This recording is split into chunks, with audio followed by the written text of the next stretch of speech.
Boa noite, cumprimento os irmãos com a paz do Senhor Jesus, amém.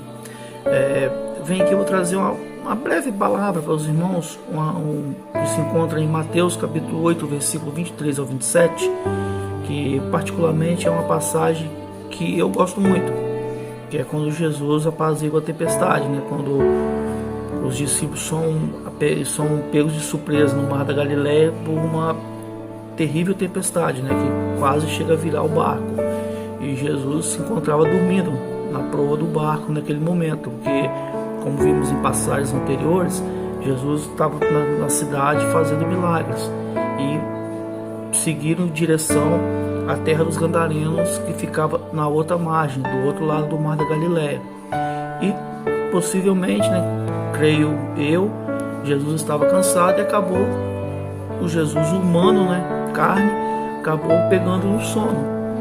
E então ele ficou ali quietinho e os discípulos, remando, seguindo viagem, foram pegos de surpresa e num momento de desespero fizeram talvez a oração mais breve deles a Jesus, que foi chamando a atenção de Jesus, que estava naquele momento dormindo, né? Vamos dizer assim, ele não estava atento ali para aquele ambiente ali, mas com um momento de desespero, onde que eles clamaram ao Senhor Jesus, ele despertando a favor deles, né, operou esse milagre grandioso, porque você imagina uma tempestade em alto mar, com vento, mexendo com as ondas, quase virando barco, e Jesus com a simples palavra cessa o vento, a tempestade se acalma.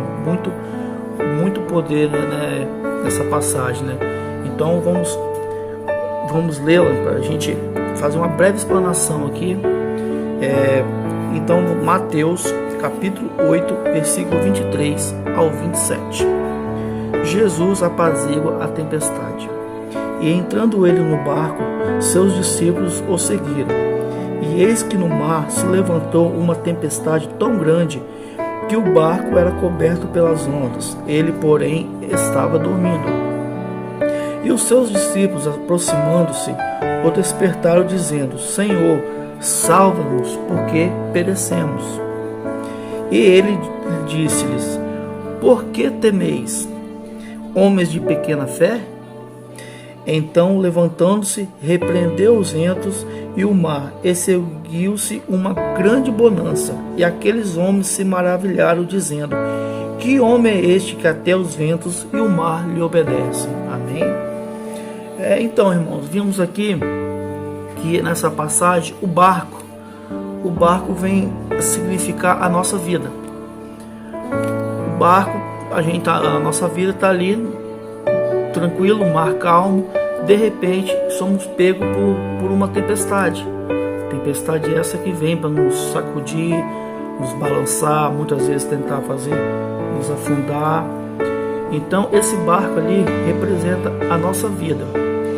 E na nossa vida hoje em dia é como naquela passagem, nessa passagem aqui, né? Que Jesus tem que estar no nosso barco, Jesus tem que estar junto na nossa vida, amém? Ele tem que estar junto com a gente na nossa viagem, no nosso caminho. E essa tempestade, irmãos, ela significa as nossas tribulações que a gente passa ao longo da nossa vida, dos nossos dias. Nessa passagem aqui, poderia ser uma tempestade natural, porque a gente sabe que o mar da Galileia é um lugar muito propício a tempestades repentinas, né? Devido à sua posição geológica ali, ela de repente se forma tempestades. Poderia ser algo natural.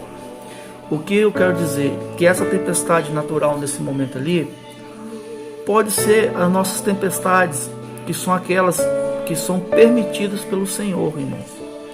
Porque assim, permitidas pelo Senhor. Por quê?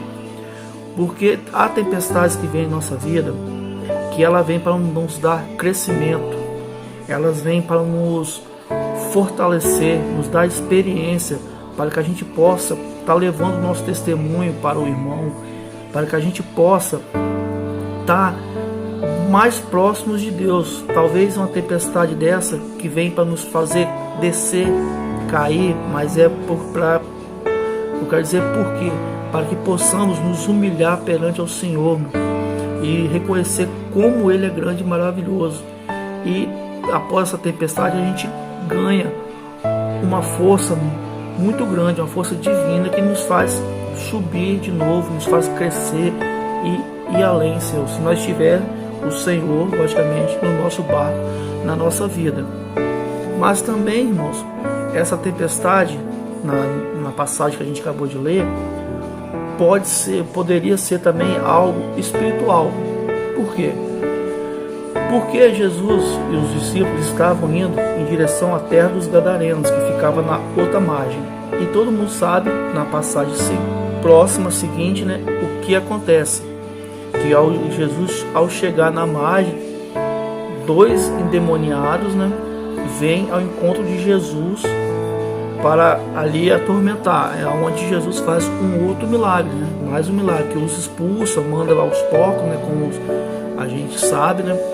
Então, essa tempestade poderia ser o quê? Poderia já ser algo espiritual, tentando fazer os discípulos desistir, Jesus desistir naquele momento ali, para não seguir viagem, para fazê-los parar ali, afundá-los, matá-los, e evitar, impedir que eles chegassem no objetivo que seria a outra margem, para sim fazer esse milagre, né? Salvar essas 2 vidas. Então, assim também, irmãos, é a nossa vida, porque, como quer dizer, às vezes, como vem tempestades que são permitidas pelo Senhor, que é o nosso crescimento, há tempestades, irmãos, do maligno, que vem para nos destruir, que vem para nos matar, que vem para acabar com a nossa vida, irmãos. Essas tempestades são tempestades terríveis. E se a gente não tiver firme com Deus no nosso barco, irmãos, se a gente não tiver ali fiel, junto com Deus, infelizmente, irmãos, a gente perece muito, a gente cai, a gente pode ser destruído, porque o inimigo ele vem, né, para destruir, roubar e matar, né, como a gente sabe muito bem. E então a gente tem que estar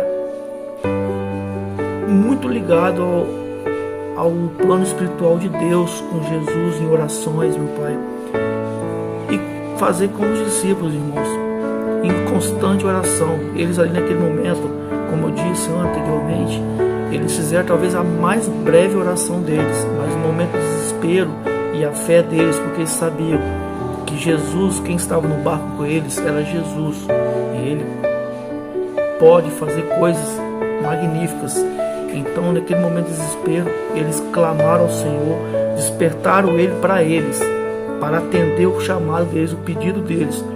E Jesus, atendendo ao chamado dos seus, com uma só palavra, acalmou a tempestade, o mar cessou e teve, como diz a palavra, uma grande bonança. Assim, irmãos, que eu quero dizer, é as tempestades da nossa vida. Devemos, não importa o nosso destino, se a gente vai para outra margem, se a gente está voltando, se a gente está em terra, como a passagem fala aqui, a direção não importa.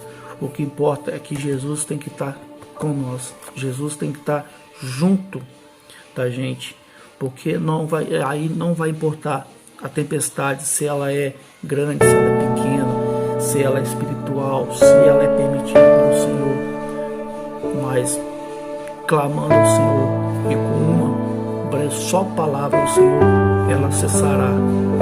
E depois da tempestade, irmãos, a bonança é certa. Poderemos contemplar as maravilhas que Deus faz, irmãos, mas para isso temos que pagar um preço. Devemos ser fiel ao Senhor em todas as coisas, irmãos, em todos os momentos.